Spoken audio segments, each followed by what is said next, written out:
Welcome to Good News. Every week I'll be going upstairs and downstairs to find stories that make you laugh. First things first, Adam Bolton's turned into a rapper. This does represent. Check it! It's all going down at Sky. Have you seen what they get paid? Sex and biscuits.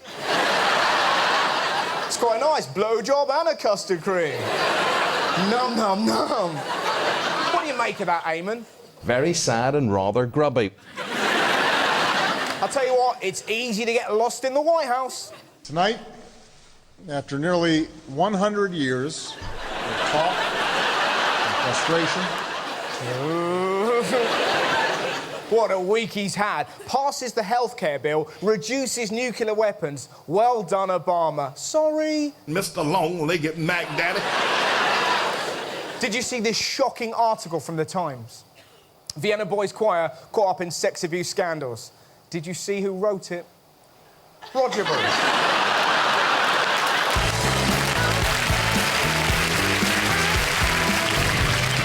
So, the BA strike rumbles on.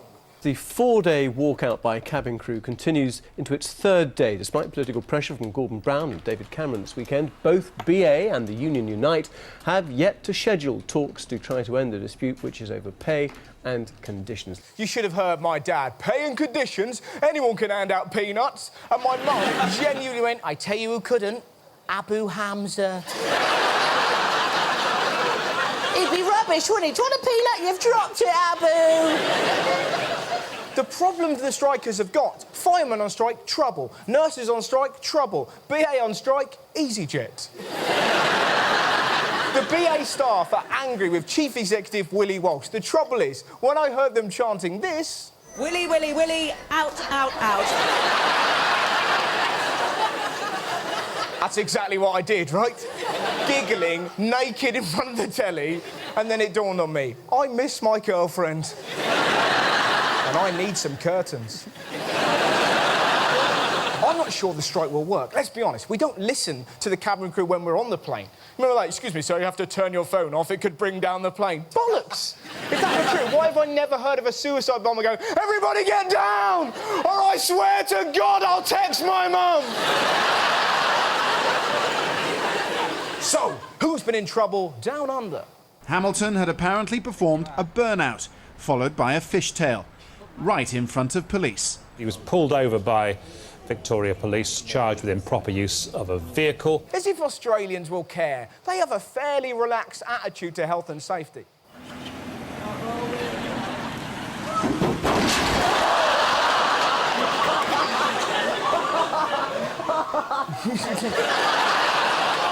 Don't serve cars. You've just shown me exactly how to do it.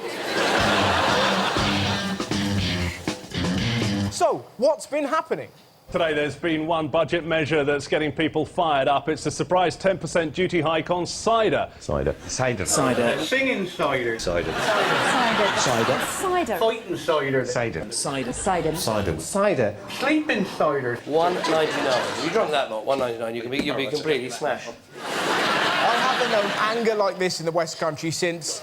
well, ever, to be honest. You can't be angry with an accent like that. I'm absolutely livid. Don't laugh, you lot. I've just been burglarised. It's true. Check out this guy. And now they're putting the price of cider up as well. They're taking the... they're having a laugh, aren't they? They're having a laugh. It's like he's going to go, you may take our lives, but you'll never take our pasties! Gangsters! Apparently, cider's gone up in price because it makes you fight. Ridiculous. How does cider make you violent? My uncle drinks it and he finishes every single sentence with, all right, my lover. What's he going to do, cuddle me to death? The problem is, if you tax cider, then people will turn to homebrew, and that stuff is vicious. You can forget how to walk. It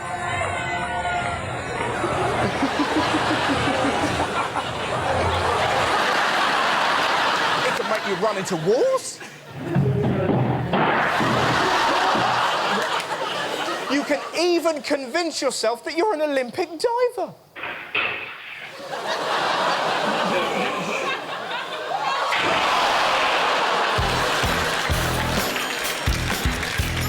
When when Joe Biden whispered something indiscreet in the president's ear. The president was deeply offended. The president, that is, of the No Cussing Club. I was really disappointed that our vice president of the whole United States actually said this. I was sitting in the schoolyard. 17-year-old McKay Hatch is on a mission to clean up America's language. The California teen has written songs. Don't cuss. Don't cuss. He's printed posters, published a book. Now he's sending the vice president a T-shirt and a cuss jar. I think I speak for everyone in this room when I say, what a f***ing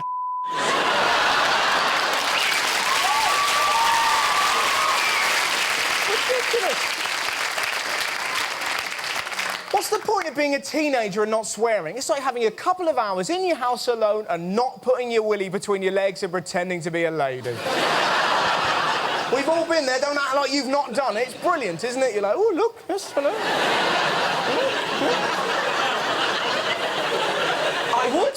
I would shag you. Look at you, I'd shag you. I'm a lady. I'm a bulldog. I'm a lady. I'm a bulldog. How long have you been there, Mum? Long enough. Do you want to see my impression of a man? No! A ban on swearing, it's left some people quite upset. I'm so pissed off right now, I had to put some fucking pants on.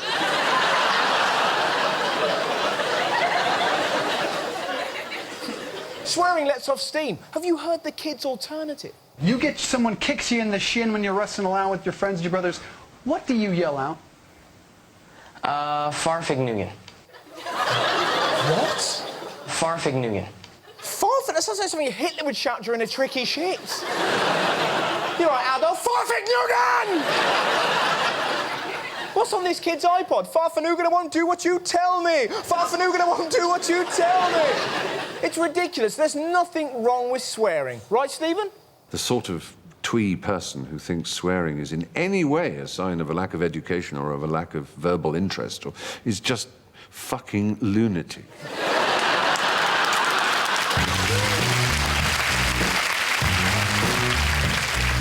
A school in Worcestershire has been criticised for staging the mock shooting of a teacher as part of a role-play session. Children burst into tears when they thought a teacher had been shot on the school field, but the reenactment was just part of a science lesson.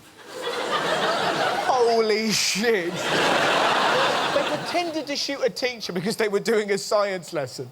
What do they do for RE? Nail a kid to a cross.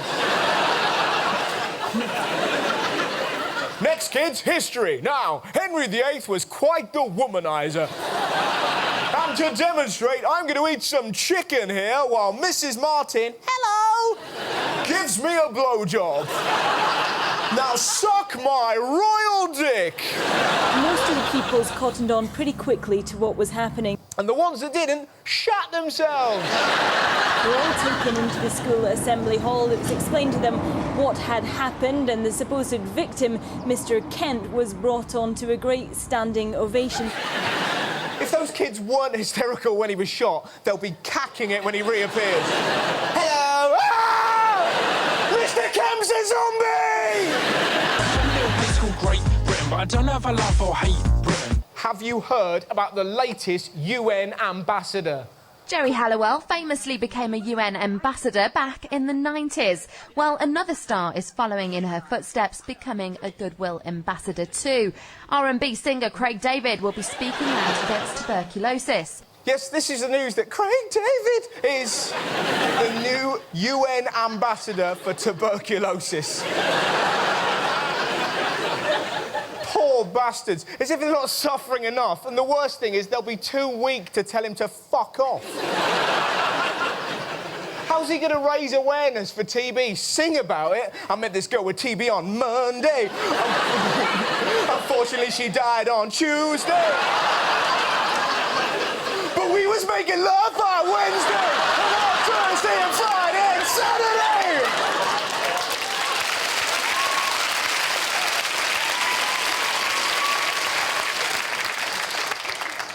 I was in jail on Sunday. Wouldn't it be rough if he went over there to South Africa and they went, "You're not Craig David, where's your kestrel? And what happened to your big wobbly jaw?" So, how is Craig David going to get the message across? The possibility of saving people's lives through my voice of music is why I'm here today. Obviously, in my concerts, and I can show montages and footage. Oh my God, as if the gig isn't bad enough. That was a crap song, and before the next crap song, here's some people dying. It's all going down in the world of music. R&B legend Akon has been banned from Sri Lanka. People got so upset about an upcoming Akon show in Sri Lanka, they started throwing stones. They're upset because they say the singer has desecrated an image of Buddha in one of his music videos. You don't want to piss off Buddhists. I've seen their monks, and they are rock hard.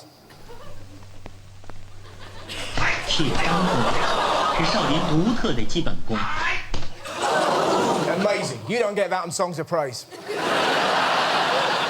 Akon has been banned from Sri Lanka for having a video of girls dancing in front of a giant Buddha. I was surprised. Buddha looks like the kind of guy who'd love that. Look at him. Now, this is my theory. I don't think the Buddhists were angry about the video. I just think they think his music's shit. I'm Mr. Lonely. I have nobody for my own. It's not music, it sounds like Orville being fingered. I hate mainstream R&B. Every video's the same, innit? Some dead-eyed woman bogling in front of a car. And it's all so arrogant, it's just bragging. I pull out my wang, I stick it in my honey, I bang her ass on a big bed of money. She comes 50 times, I'm a hot romancer. While she sucks my dick, I make a cure for cancer. And you know that? But we can't connect with that. I hate it. I can't connect with that. What I want to know, why do we never see insecure rappers? I don't like guns or knives and shit. I can't talk to women, let alone commit. I crap my pants when I start performing. I worry every night about global warming.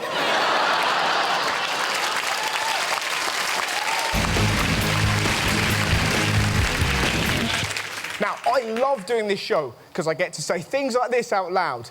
Did you hear the story about the vegan who went to a shop and started stabbing meat? An Indiana man goes on a bizarre rampage at a supermarket, apparently in the name of vegetarianism. This 911 call was placed as Anthony Kaufman ran down the meat aisle with a hunting knife. We have a gentleman here cutting into the meat, throwing it onto the floor. I bet you money they thought that was a prank call. A sausage stabber in the meat aisle. Oh, he's got a huge weapon, has he? Very funny, pervert, very funny. He reportedly told employees he was on a mission from God and that he was trying to save little girls from eating beef, a meat he blames for making them fat. Here's a story you don't see every day. In their twilight years, these pensioners look anything but dangerous. However, when their combined savings of €2.5 million were lost in risky investments, they took it out on their financial advisor. Took it out? They kidnapped him and beat him up. Unexpectedly, this is the ringleader, 74-year-old Roland Manfred Kay. We shouldn't laugh. But did you see the financial advisor's quote? They bound me with masking tape until I looked like a mummy. It took them quite a while because they ran out of breath.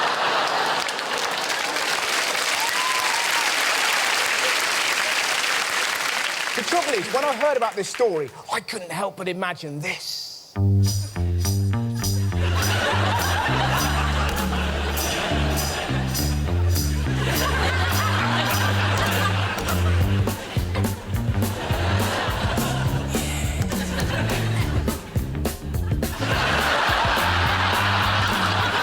You have no idea how many looks you get when you film that during the day.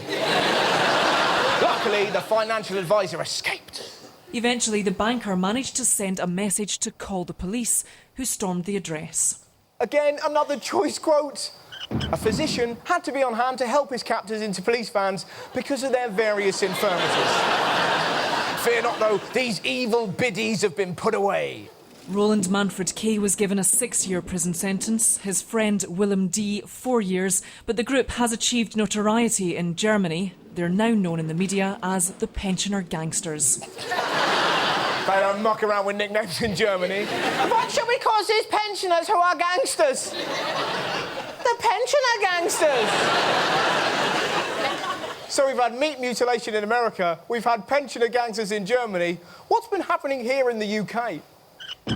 A policeman has stolen a Henry Hoover during a drugs bust. I can't wait to see this on Crime Watch. Just a blacked-out Henry. It was awful. He made me have a threesome with a Dyson. My favourite bit of the story was the reason why the son suggested he took the Hoover. Because his middle name is Henry. Maybe the cop was trying to rescue Henry from the squalor of a drugs den. Then again, maybe Henry loved it. I was gonna clean my room until I got high.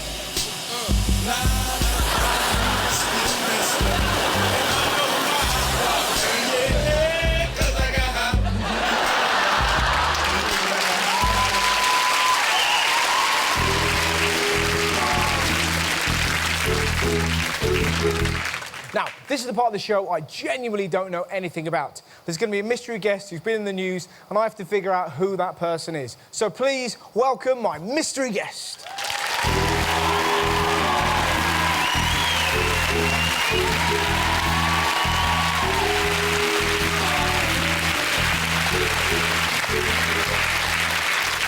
Nice to meet you, man. What's your name? Buddy Ward. Buddy Ward. OK, nice to meet you, man. Don't take this wrong, but instantly I'm thinking cider. Cider? Yeah, because cider's been in the... and you look... You're trying to say I'm a pisshead? No, I'm not saying that. So why have you been in the news this week? You want to know why I've been in the news this week? I would love to know why you've been in the news this week.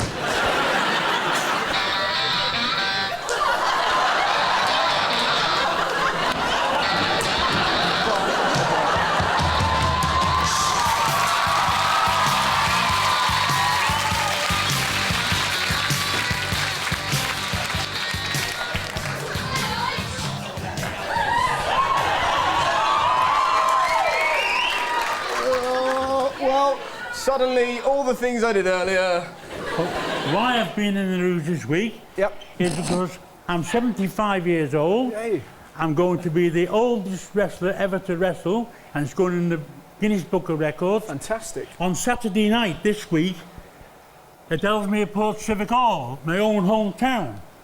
Do you want to be the referee? I'd love to be the referee. Who are you fighting? Can I actually... Johnny Saint. Oh, he's good. Have you heard of Johnny Saint? I haven't, but I've seen him on the... seen him on the bus. What are you frightened of? Johnny Saint and you. Can I be in your corner? I'd like that. That'd be fun, man. Bit of water, Werther's. Bit of water, Werther's. Don't. What is the cake? Don't beat me up. Yeah, look, everyone just wants to see you beat me up, so let's just... Let's just do it, yeah. Come on. Well, we've got to wait. Got to wait for the cameras to come on. Oh. There's one over there.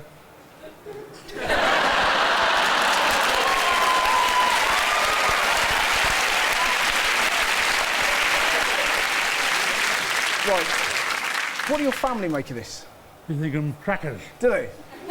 Does your wife come to watch you? Which one? OK.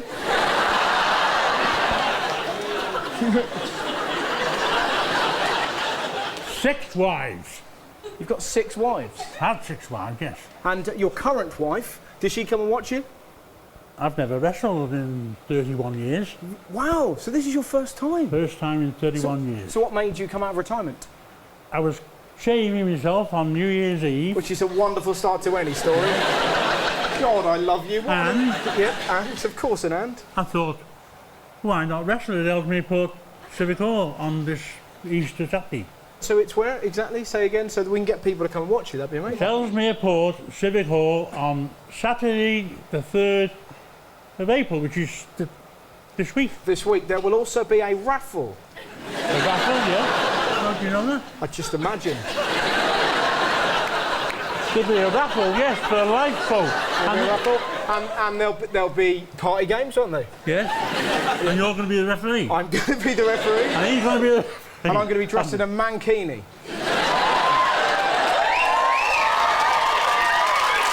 Can I have a look at your cape? It's got to be a good job where you get to go to work wearing a cape. It's got your full name here. It says Buddy Ward. Well, show them. All right. But then I can't read it. Why haven't you got like a wrestler name? You got yourself Buddy Ward. Yes. It sounds a bit porn star-y to me, isn't it? You know. Probably in that, probably this. But we need an updated name. Can I give you a new name? Yes, you want to, yeah. Right, with the help of the audience, let's give him a new wrestler name. Do you fancy this? We need the first. Pensioner Gangster. The Pensioner Gangster. Hoodie Killer, I quite like that. Hoodie Killer, that's a good one. We need to get rid of the hoodies, don't we? The Wrinkly Muscle. That feels like it. Thank you very much. That's it, man. That is your name. That is your name. Look at that. Buddy Ward, the Wrinkly Muscle. Good luck, everyone.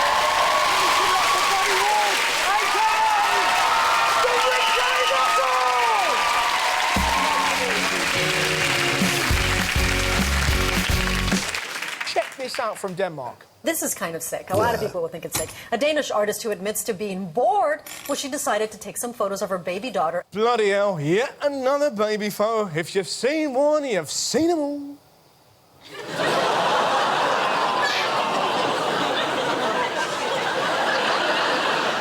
She dressed her baby up as Hitler.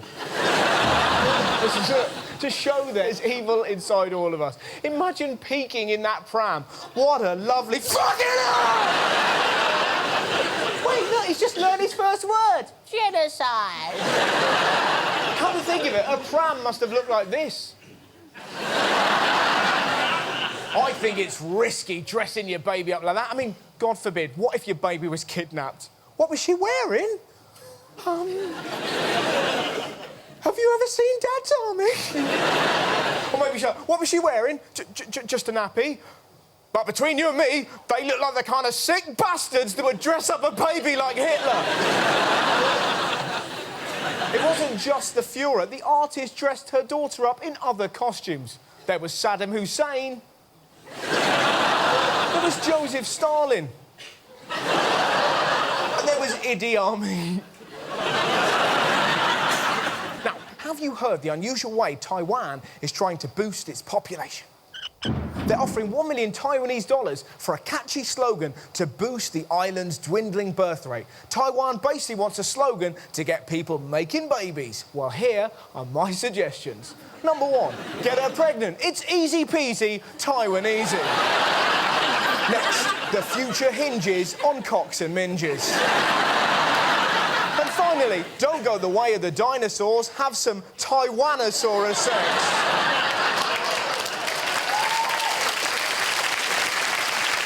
Do you reckon there's someone in Taiwan going, I'm not so sure about those, Russell. Really not sure. And if I was considering doing this voice in a comedy show, I probably wouldn't do it. Because people get weirded out, don't they? I mean, I know it sounds like me, you know it sounds like me, but they don't. Because if you do the Welsh accent, there's no problem, innit? Everyone's having a laugh. But if you do mine, everybody's awkward. Which makes them the racists.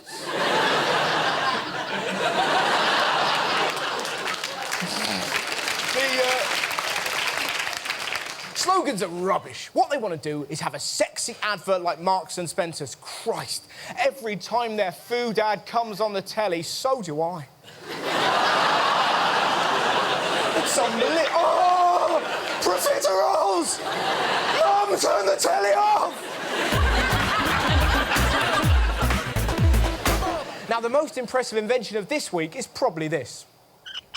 James Bond fan invents flame-throwing scooter. He's a plumber, but he clearly has a lot of time on his hands. So you think this is just a normal direct bike scooter? Nah, this one's had a bit of... Which gives it a bit of this? Brilliant, isn't it? I bet you money when he sees a traffic warden, he's like, all right, mate, pull my finger. It's pretty impressive, but you can hardly imagine 007 on a moped. You must sneak in unheard, James. He'd Maybe the scummiest pond ever. Your code name is Argos, and your contact in Berlin will be called Pound Saver. When you meet her, you'll say, I hear N-Dub's new album is the shit. She'll reply, in it though. But Bond, you'll need a witty one-liner. I've already got one. You drive like I need a blowjob. Badly. What's great about this story is the papers at the beginning of the week were like, whoa, look at this, it's incredible. Then, on Wednesday, this article appeared. Plumber arrested on firearms charge for having 15-foot flamethrower on back of scooter.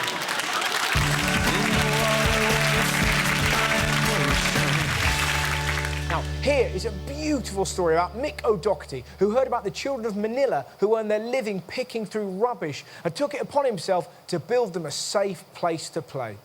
When the children arrive on the playground for the very first time, their smiles say it all. For Mick, what started out as a good idea in Ulverston has turned into an emotionally charged personal mission. In sweltering heat, surrounded by pain and suffering, Mick has created an oasis of happiness. The first day I rolled up on the dump site, I just couldn't believe my eyes. What was in front of me, it was another planet. But out of that sort of deprivation is these happy people. I sort of lost my wife when I was 29, and of course that had a big impact. And this is the sort of thing that something like this does to you. You know, it's life changing. For Mick, coming here was a personal mission. He knew he could never change this world.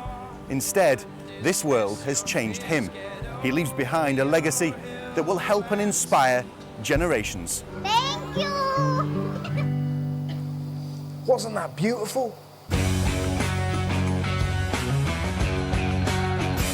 Ladies and gentlemen, it's Saturday night, which means you're watching the Extra Show, which also means you're about to watch some stand-up comedy. So, please welcome to the stage the absolute brilliant Mr. Ray Peacock!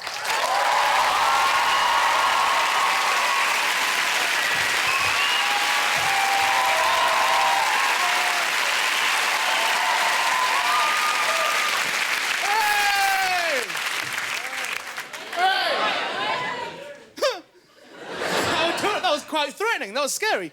Sorry? Oh, the cameraman what? Oh, your camera is broke and it is making everyone look fat. All right. Well, as long as the people at home know that is all it is. Shush. It's really nice to be here. Thank you for having me. I'm not even meant to be gigging. I'm meant to be... I'm ill. I'm ill. I've not been well. And, no, it's fine. You can... Please don't worry yourselves with... No, fuck off. Don't... I've been genuinely ill in real life, though. In fact, I wasn't even going to do this. And they rang up and they went, do you want to do a gig? And I went, I can't, I'm ill. And he went, no, but it is Russell Howard's Good News. And I went, nevertheless. And they went, no, but the audience will all be there. And I went, right, well, I will do it then. Because I like them. So. And I've got an iPod. Thank you. And other stuff as well. I'll tell you what's actually happened. I'll tell you the truth about what it is, because I've not really spoken about it very much. I was ill last year. What happened was, one night, out of the blue, my left kidney just went, fuck this! I'm not doing kidney stuff anymore. And just stopped. Right? I mean, it was absolutely terrifying. I dropped to my knees. I think I've got quite a high pain threshold normally. But it wiped me out. I just dropped to my knees. And my girlfriend came running in. I shit you not, I've got a girlfriend, right? Honest to God, honestly. I live with her. No, don't, because if she watches it, she'll think something's up. She came running through, and I'm on the floor, and she's going, what has happened? I went, ambulance. And she went, really? I went, yeah, real ambulance, I'm dying. Wipe my hard drive, that's important. Not because of that, I mean, just normal porn. But they called the ambulance came. And see, I believe in the NHS and stuff like that. I'm a big believer in it, but I think I dropped proper unlucky. I got a really bad one, because they came in, the ambulance crew, and they went, what's up? And I'm on the floor going, I don't know. And they went, well, what's wrong? I went, it's hurting. I'm in agony, right? And they went, well, what do you want us to do? And I it better, please. I'll pay my tax, I promise, right? But they took me to the hospital, because it's the only way they know. And they took me there, and the doctor that saw me, right, and by the way, this is the doctor saying this, not me, so don't be saying that I said this. It's controversial, but it was a doctor who said it, right? And he went, I tell you what, he went, that pain you've had tonight is worse than any possible pain from childbirth, right? He said, no, it wasn't me. And I said, I went, are you sure? He went, no, defo. In fact, then, right, he went, in fact, I think sometimes they're just whining bitches like that, right? I know. I went, what is that? And he'd gone, he was going, no, I do. But the rest of this is true, right? And so I went home, it kind of levelled out. They worked out that my kidneys were working at about 30%. So I was up, my left kidney was 30%. And then about 6 months later, my right kidney had obviously been looking at my left kidney and going, what the fuck is that? That's not doing nothing. I'm doing all of it, look. Pancreas, is it? I don't know, where is there? Look, pancreas, is it? If it is that. I'm stopping as well. Strike, right? And just stopped as well. Back down on my knees, back to the hospital. And they took it a bit more seriously that time. It was one of those NHS hospitals where they give you multiple choice about what you want to have up with you. And the doctor said, basically, he said, it's either kidney stones or kidney cancer. And I went, well, I've had a lovely day. And I'm going to go for stones on this one, please. Can I have stones? And I still don't know. This is the weird thing about it. I still don't properly know what's wrong with me. Because I'm sure now that I'm dying. No doctor said it. I'm sure of it, though. I've decided it, right? But what's happened since I've put this little sort of death wish thing on myself is I've become fearless. It's improved my life. You think you'd cave in. It's not. It's been amazing. Because I've now decided I can cause as much trouble as I want. Because by the time it goes to court, I'll be dead. Right? I mean, in a way, by the time this is broadcast, I might be dead, so I could just ruin this if I want. Fuck. Saying fuck on telly. Fuck. See? Easy. Right? But what I've done, I got barred. Wait till you hear this. I got barred last year, and you're all going to be thinking it's going to be a pub or a club or something. No. I got barred from the London Dungeon. Which, by the way, takes some doing. Are you familiar with the London Dungeon? Yeah. Okay, if you're not, what it is, it's a ghost train in London without a train in it. It's very, very popular. It's a really good day out. And also, we made it a very good day out. I think we added a lot to it. Me and my friend Ed went to it, Ed's my best friend, I would say. I hope he doesn't mind me saying that. But what it is, you go in there, you go in a queue, first of all, outside. You queue for half an hour, and then you go through the door. You queue for another, 15 minutes or something, then you pay, and then you queue again, and I'm still there going, what is this? And Ed's going, no, is it not good? I'm like, I could stand in the dark at home. And he went, no, it gets better. And it fucking does. Right? It really, really does. Because they've got all actors in there, playing characters from history and stuff, just ones they've made up, I suppose. And the first thing that happened, they opened a door, you go around in, groups of 20 and stuff, and there was a girl stood there in all, olden days dress, and she went, I am from the 16th century, right? Without missing a beat, me and Ed just went, whoa! No way! How? What's happened? Are you stuck? I see a little face going, the 16th century! And we're going, where did you get your glasses from? Ed got his mobile out and was going, ooh, look, snake! Right? First warning that was, that early. And that came from a lady who went, behave, you two. And we were going, no. I am dying. Yeah, he is dying. Right, then, they put us on a boat. And I don't know why. Right? I got all the rest of it. They had, the plague and that. I understood that. The Great Fire of London, I got that. And then we were just suddenly on a boat. I was going, what's this, the Great London Lug Flume? When did this happen?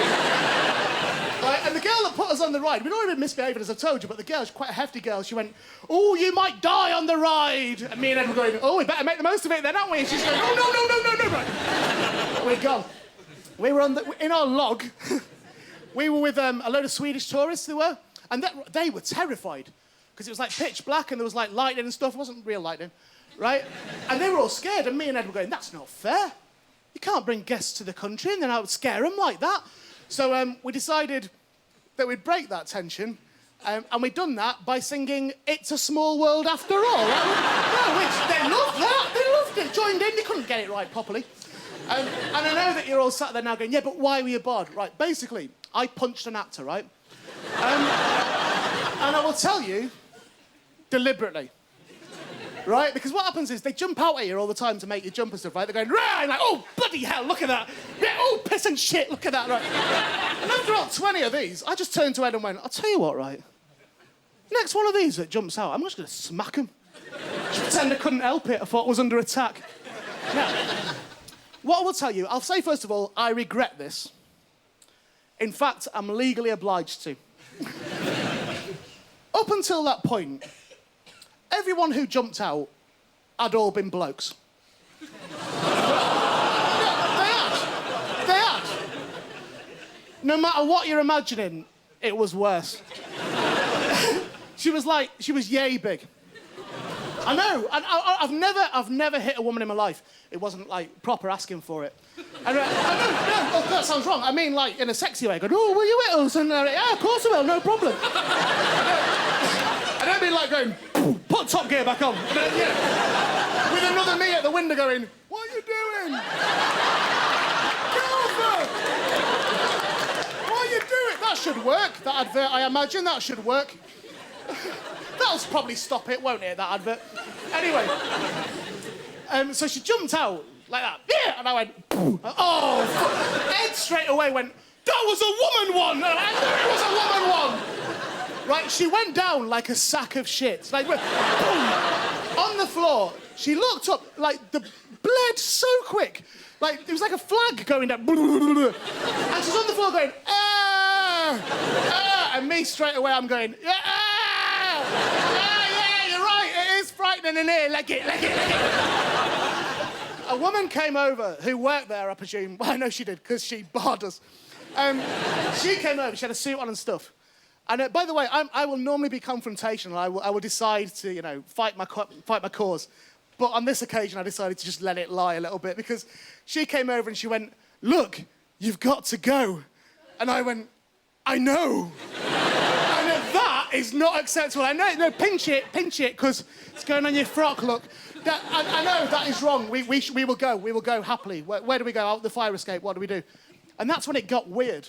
Because she went, well, no, all the alarms will go off. I went, right, what do we do then? And she went, just go through it, but quick. I was like, what?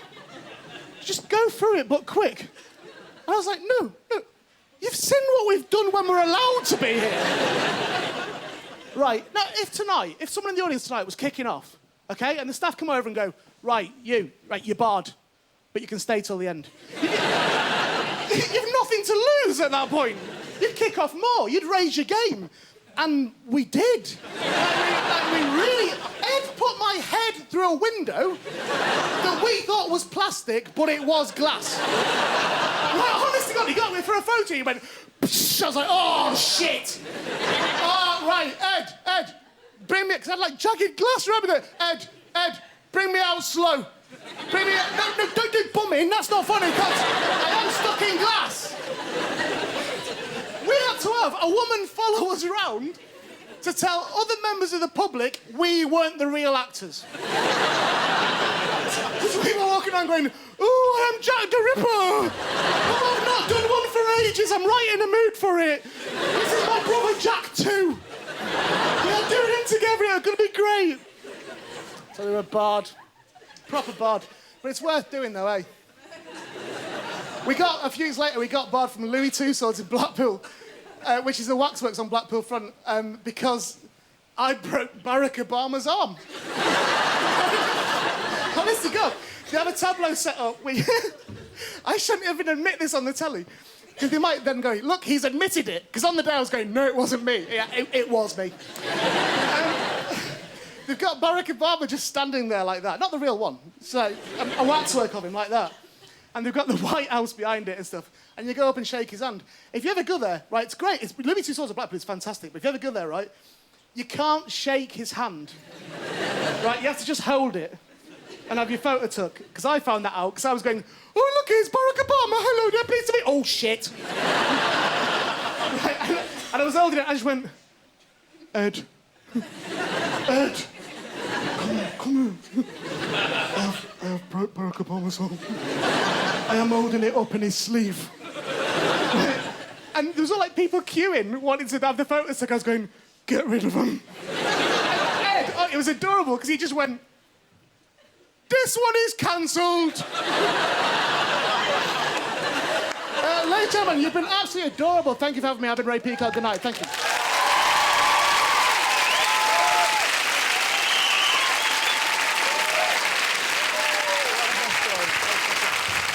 Well done, man. That's fantastic. Ladies and gentlemen, Mr. Ray Peacock!